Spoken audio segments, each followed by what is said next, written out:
Los sustantivos masculinos se procesan más rápido si tienen el mismo género que quien los pronuncia, afirma experta en España. El teléfono, el ejemplo por excelencia de la telemática. Estudio hecho en México indica que los estímulos acústicos podrían mejorar el rendimiento de un equipo de fútbol. El estudio de la división celular del maíz, una forma de conocer y mejorar su reproducción. Y no pierdan detalle de la cápsula de esta emisión porque trata de un tema que esperamos sea de su completo interés. Bienvenidos una vez más a Horizonte Iberoamericano, Ciencia y Tecnología, el espacio informativo del IRCE que aborda estos temas en la región. Quédense aquí los siguientes 30 minutos porque tenemos preparada mucha información que compartirles en esta emisión en la que participan Conciencia TV de Venezuela, el Instituto Morelense de Radio y Televisión y el sitio de divulgación científica Hablemos Claro. ¡Iniciamos! En España, un estudio de la Universidad de Granada, UGR, revela que los sustantivos masculinos son procesados más rápidamente por el cerebro si la voz que los emite es la de un hombre, mientras que los nombres femeninos se procesan con más facilidad si están dichos por una mujer. Alba Casado, psicolingüista de la UGR, es coautora de esta investigación que ha sido realizada mediante un electroencefalograma a partir del cual se consigue estudiar las reacciones del cerebro humano ante la emisión de palabras masculinas o femeninas relativas a personas, emitidas tanto por voces de mujeres como de hombres. En el trabajo participaron 16 mujeres. Los resultados, contrastados con otros estudios realizados en hombres, indican que estos indicios podrían tener aplicaciones en el aprendizaje de idiomas extranjeros. La experta señala que sería productivo relacionar las palabras femeninas con voces de mujer y las palabras masculinas con voces de hombre para afianzar el aprendizaje de dichos conceptos de una manera natural y así aprovechar las conexiones intrínsecas entre los conceptos de sexo y de género. En el estudio, las participantes visionaron una película muda que posteriormente debían resumir mientras que se oían de fondo, con la voz de 5 hombres y 5 mujeres, los sustantivos que en francés nombran al cantante chanteur en masculino o la cantante chanteuse en femenino, basándose en el principio de que el español y el francés utilizan el masculino como género neutro. La prueba se dividió en 4 bloques en los que se midió el denominado potencial de disparidad o mismatch negativity, el cual corresponde a la respuesta eléctrica extraída del electroencefalograma que se produce frente a diversos cambios de las características del estímulo acústico. Así, se introdujo una palabra extraña en cada bloque, enmarcado en un contexto de comunicación real. Tras las investigaciones, se ha determinado que si es una mujer la que pronuncia un sustantivo femenino, la oyente la procesa con más rapidez que si la misma palabra la pronuncia un hombre. De manera inconsciente, se preactivan una serie de palabras que se corresponden con el género del hablante. En su momento, la invención del teléfono significó uno de los avances más grandes en las comunicaciones por su inmediatez para contactar a 2 personas sin importar la distancia entre ellas. Veamos algo de la evolución de este invento en la siguiente cápsula de Conciencia TV de Venezuela. Los teléfonos son un ejemplo fundamental de la telemática, la disciplina de las distancias. La telemática permite codificar y traducir un mensaje en unidades de información que pueden ser transmitidos por alguna fuerza física, corriente eléctrica, onda electromagnética, rayo láser, etc. Pero no siempre fue así. La diferencia entre la comunicación antigua y moderna se fundamenta en que antes de la llegada de la telemática no existía un sistema continuo, automático y concreto que permitiera la comunicación a distancia. Por lo tanto, el mensaje quedaba circunscrito a su vehículo original, la carta al papel, la voz al sonido en el aire. Lo más que podíamos conseguir eran las cadenas de señales visibles por el ojo humano. Una hoguera encendida en un monte que le comunica a un soldado que en el siguiente monte hay un ataque. El soldado enciende otra hoguera para seguir informando al otro soldado que está en la distancia y así sucesivamente. Este mecanismo, que dependía de códigos simplísimos, llegó a su máximo desarrollo con el semáforo de Napoleón. inventado a finales del siglo XVIII, el cual, a través de 92 posiciones organizadas en un sistema de códigos, podía enviar información de París a los extremos más lejanos de Francia en 3 o 4 horas.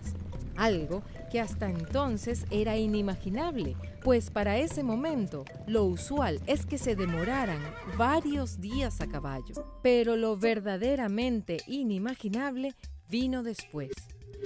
Con la llegada del siglo XIX se dan 2 descubrimientos esenciales para la telemática: el electroimán de 1825 y el relé de Morse, y con ellos el telégrafo. Septiembre de 1837, Morse inventó el telégrafo. Morse no era un científico, pero poseía aquella curiosidad intuitiva de los hombres de ciencia. Sobre el telégrafo decía: mi finalidad era la sencillez, tanto de los medios como de los resultados. Proyectaba un sistema consistente en rayas y puntos. El teléfono fue una consecuencia directa del telégrafo. Con su llegada, los físicos dedujeron que si era posible transformar las ondas sonoras en corriente eléctrica variable, la palabra podía perfectamente ser enviada por medio de los cables. La prehistoria del teléfono data de 1854, cuando Purcell predijo que el sonido podría transmitirse en breve por medio de la electricidad. Sin embargo, fue Alexander Graham Bell quien se quedó con la gloria de haber inventado el teléfono, solo por haber llegado 2 horas antes a la oficina de patentes que Elisha Gray, quien había concebido simultáneamente un modelo casi idéntico al suyo. Finalmente, podemos decir que el teléfono es el eslabón entre el telégrafo y el Internet. De ahí que al pasar del paradigma analógico al digital, se haya convertido en el objeto técnico más ubicuo e importante en la vida subjetiva de nuestros tiempos.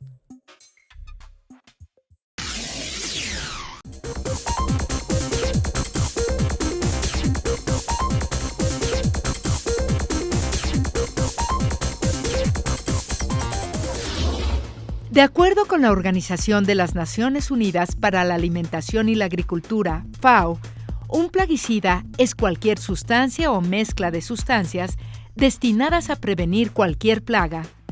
Por su función, los plaguicidas se clasifican en insecticidas, acaricidas, fungicidas y herbicidas. Los plaguicidas se han usado desde tiempos inmemoriales.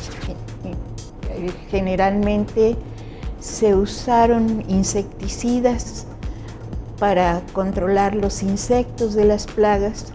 Se usó nicotina del tabaco para controlarlos. Actualmente hay métodos biológicos que consisten en usar feromonas que se usan para atraer insectos fuera de los cultivos. Hay también métodos químicos y esos son los que usan plaguicidas.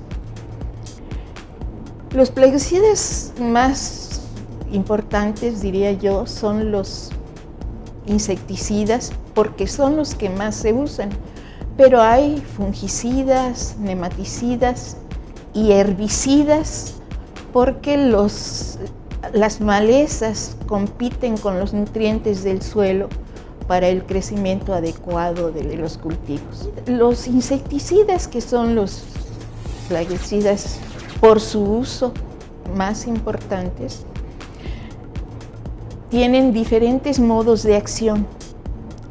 Pueden ser venenos o pueden ser venenos estomacales o pueden ser atractores. Lo mismo sucede con herbicidas que pueden ser reguladores de crecimiento o pueden ser plaguicidas que maten a la planta inmediatamente. La función de los herbicidas es controlar las malas hierbas y se aplican en prácticamente todos los cultivos importantes que conocemos. Existen diferentes tipos de herbicidas y generalmente se prefieren los que sean de baja toxicidad para los humanos. Entre ellos se encuentran el azulam, el dalapon y el glifosato. Este último es muy utilizado porque su principio activo es de amplio espectro y da mayor protección a los cultivos contra las malezas. Aunque se sabe que si cualquier herbicida se utiliza de manera correcta, el agricultor no correrá riesgos para su salud ni habrá una afectación ambiental, existe una controversia relacionada con la seguridad de uso. Por ello, la autoridad europea hizo una evaluación completa de los riesgos que podrían involucrar el uso del glifosato y concluyó que a los niveles de exposición que tienen los alimentos procedentes de los cultivos que lo usan, es improbable que represente un riesgo. También la FAO y la Organización Mundial de la Salud han concluido recientemente que es improbable que la exposición al glifosato a través de los alimentos presente un riesgo cancerígeno para las personas. Es por ello que actualmente está aprobado para su uso.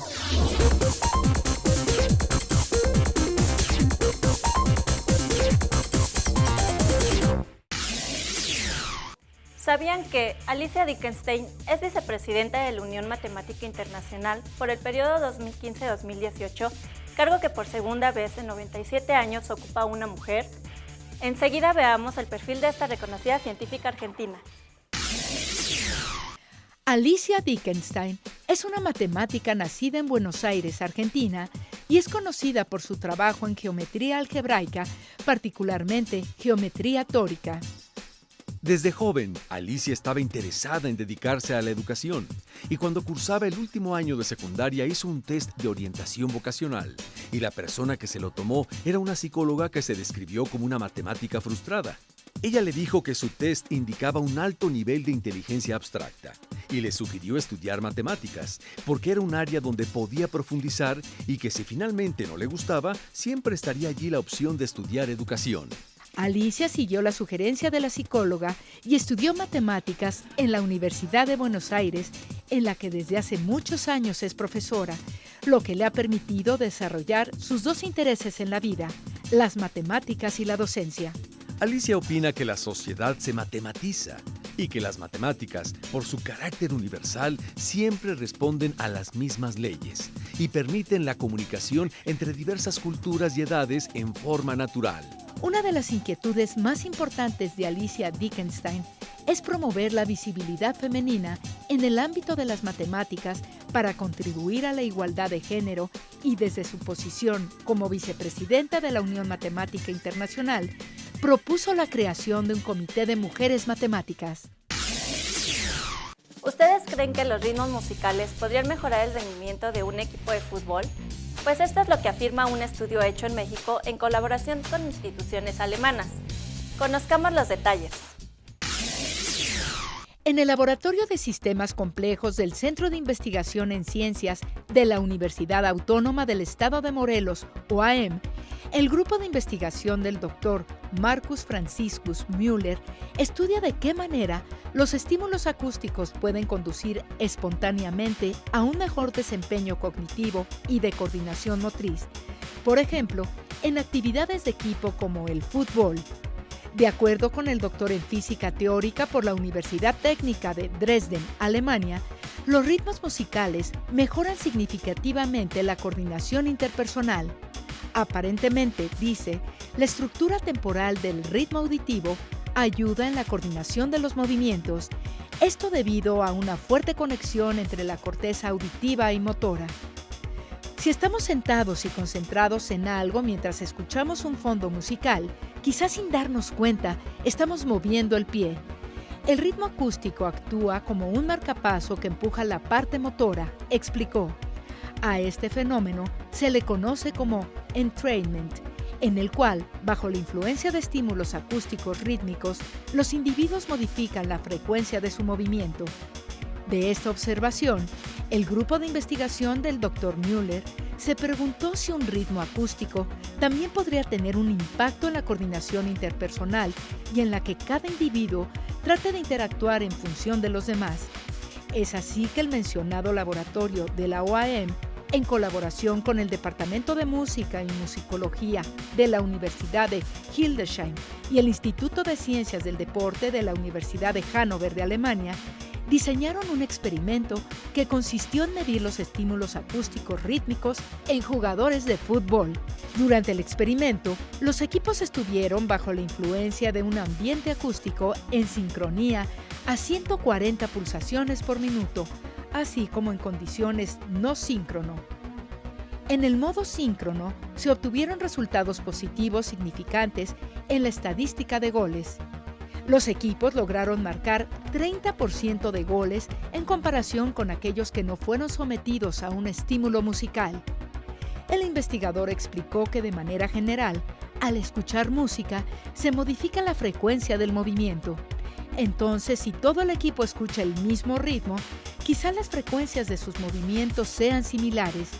Hay estudios de otros grupos de investigación que señalan que si ciertas personas se mueven con la misma ritmicidad, facilita la proyección que hará el otro. Mi teoría es que si yo puedo predecir lo que están haciendo mis compañeros, se fomenta la acción conjunto, añadió. Pensamos que quizá hay un entrenamiento de la atención. Notamos que los hombres tenían de manera muy significante el mejor desempeño escuchando el ritmo de 140 percusiones por minuto, que coincide con los resultados del experimento de fútbol. En el caso de las chicas participantes, aquellas que estuvieron en los primeros 3 días de su ciclo menstrual, tuvieron un mejor desempeño escuchando un ritmo de 100 percusiones por minuto, pero sin este parámetro hay 0 efecto. Aunque el proyecto pretende generar evidencia científica sobre los estímulos acústicos en el desempeño cognitivo, el investigador no descarta la posible aplicación de estos. Al ver que se fomentó la acción en conjunto, se podría pensar en una nueva estrategia de entrenamiento con la esperanza de obtener mejores resultados. Pero esto no solo en el fútbol. Hay muchas áreas de trabajo donde las personas tienen que actuar en conjunto. Si entendemos los mecanismos para fomentar esto, sería formidable, concluyó Müller.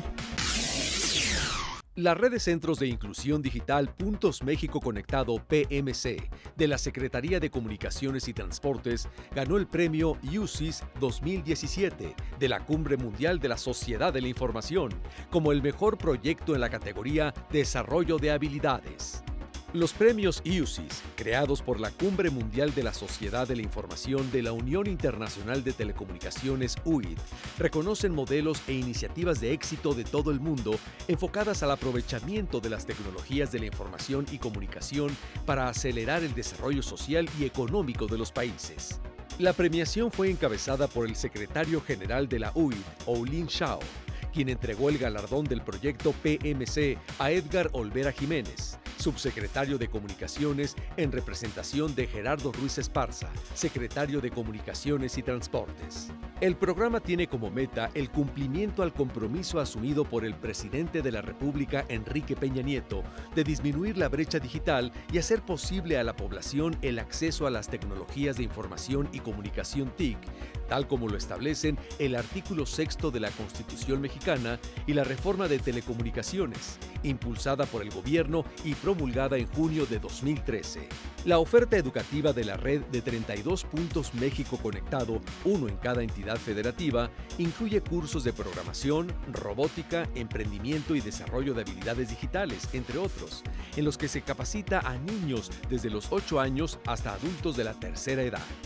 Para cumplir su propósito de inclusión digital, los instructores y mentores de la red PMC están preparados para capacitar a personas con algún tipo de discapacidad como autismo y síndrome de Down, a fin de que desarrollen sus habilidades digitales y puedan integrarse a la sociedad.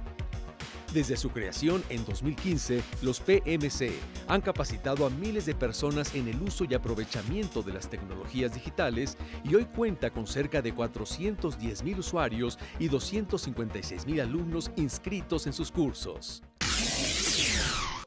El maíz es básico en la dieta de los latinoamericanos, pero científicos de otras partes del mundo también se interesan en su estudio para conocer más sobre su reproducción. Conozcamos los detalles.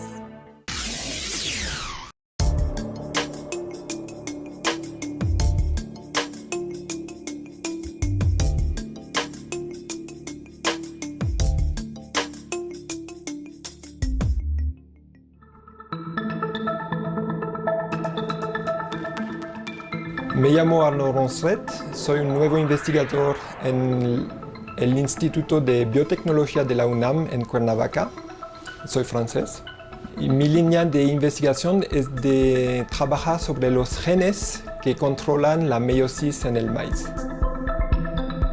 Mis papás fueron campesinos y yo crecí en una granja en el sur de París, donde se crecí mucho trigo.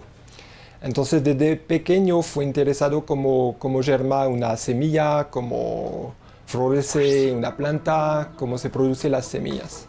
Después, como fue bueno en la escuela, mis estudios y hacía como una carrera de biólogo, me fui a la Universidad de París y donde fui realmente interesado en el ciclo de reproducción de las plantas. Descubrir es bien interesante, es realmente estupendo, pero descubrir pasa probablemente una cada 2 o 3 años, que algo interesante, que es realmente un placer de todos los días, es realmente de transmitir también el conocimiento a los alumnos y de hacer experimentos.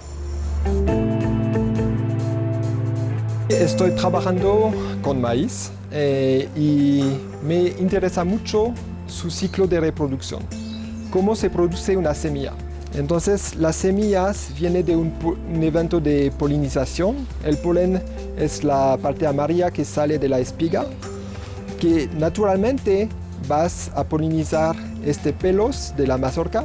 Y en un grano de polen tiene 2 células espermáticas que van a fecundar cada óvulos para producir una semilla. Una semilla tiene 2 gemelos, organismos gemelos, un que es el embrión, que puede germinar y dar a la plántula, y el otro contiene las reservas, que se llaman el endospermo. Es la parte que se come, que contiene todo el alimento para las plantas, pero los humanos lo usan para alimentarse. Esta fecundación es un proceso que doble el número de cromosomos, pero el número de cromosomos de una especie no varía. Entonces es un fenómeno que se llama meiosis, que reduce el número de cromosomos para que durante la fecundación el número de cromosomas sea constante. El maíz contiene, por ejemplo, 20 cromosomos. Entonces, cuando se producen el polen y el óvulo, el número de cromosomos pasa a 10. Y este mecanismo que reduce el número de cromosomos se llama meiosis. Y es justamente que estoy estudiando. Los estudiantes que quieren seguir qué hago pueden obviamente tratar de ser investigador, pero también trabajo en un laboratorio o pueden hacer trabajo en empresas que son importantes para producir y mejorar maíz o otras plantas. Bueno, para todo científico creo que es la cosa esencial es de ser curioso, de ser riguroso y de ser honesto. Y de haber perseverancia para obtener trabajo es realmente esencial.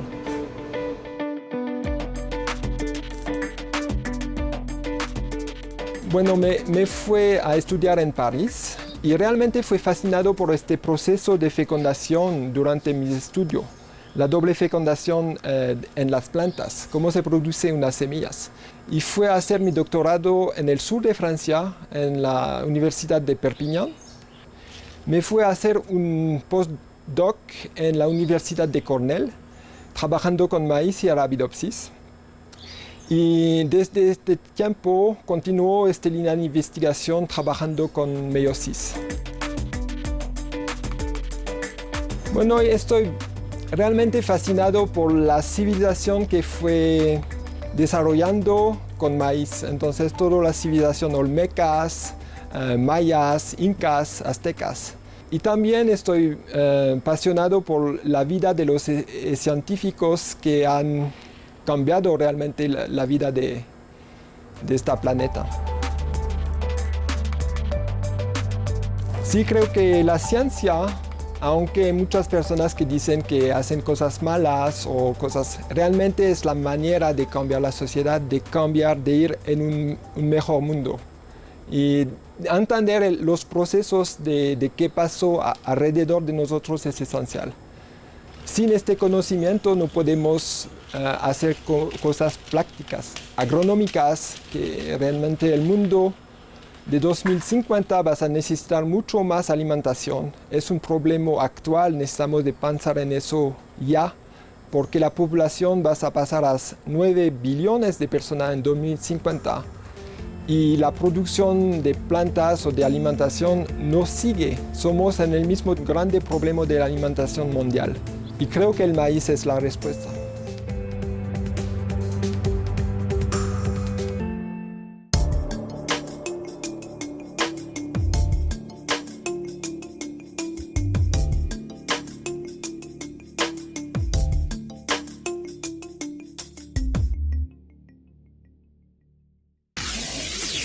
El MUCIT, o Museo de Ciencia y Tecnología de Guatemala, tiene como fin ayudar a que la gente se empape de los conocimientos, actitudes y métodos de la ciencia. Vamos a conocerlo en el siguiente collage.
Muchas gracias por habernos acompañado en otra emisión de Horizonte Iberoamericano Ciencia y Tecnología. Suscríbanse al canal de YouTube ILCE TV, donde van a encontrar esta y todas nuestras emisiones. Pónganse en contacto con nosotros a través de las redes sociales que aparecen en su pantalla y mándenos sus opiniones, comentarios y sugerencias al correo horizonteiberoamericano@ilce.edu.mx. Se despide de ustedes Jennifer Lestrade. Hasta entonces.